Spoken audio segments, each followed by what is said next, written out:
Halfway between North America and Asia, Midway Atoll is one of the most remote places on the planet. It's 5 miles across, but has over 500,000 acres of submerged reef, every inch of which is controlled by strict federal law. We could only fly on a charter jet. Every time you throw away a piece of plastic, it can be felt here in paradise.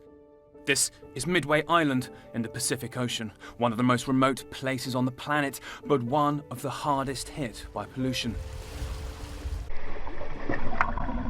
Your coffee cup, water bottle, toothbrush, they may all float miles to end up on these shores, inside these birds, the blubber of these seals, in the sand, and invisibly in the waves these dolphins call home. And eventually, these plastics may well end up inside you. Across the world's oceans, there are thought to be some 5 trillion pieces of plastic just floating as garbage. And it's taken us months to make this journey out to Midway, slap in the middle of North Pacific Gyre, what's thought to be the biggest garbage patch in the world's oceans at the moment.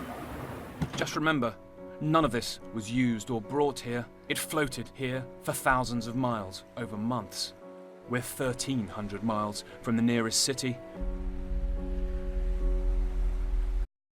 Just the last few years' worth, stacked on the runway, waiting for a ship to take it away. You use it for a minute or two, but it joins the waterways, takes decades to break down, maybe longer. Much of it joins the Great Pacific Garbage Patch and spins endlessly, caught in the ocean currents of the North Pacific Gyre.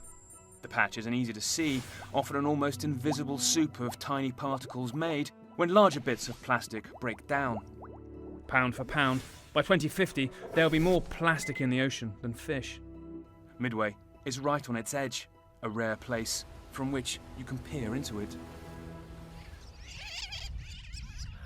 This is the largest Laysan albatross colony on the planet. 500,000 nests and 1.5 million birds.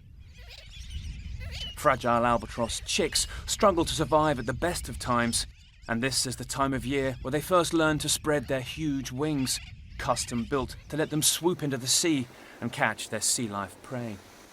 But more and more, what they catch is just as likely to have a brand name on it as fins. They mistake the billions of plastic bits floating in it to be fish. They feed that to their young. The chicks' stomachs fill up with it. In fact, some die here as we film. Yet, despite being as far from civilization as you can get, civilization has imposed itself here, everywhere. This is the cost of our convenience world, of the tiny, disposable choices we make to throw something away, often several times an hour.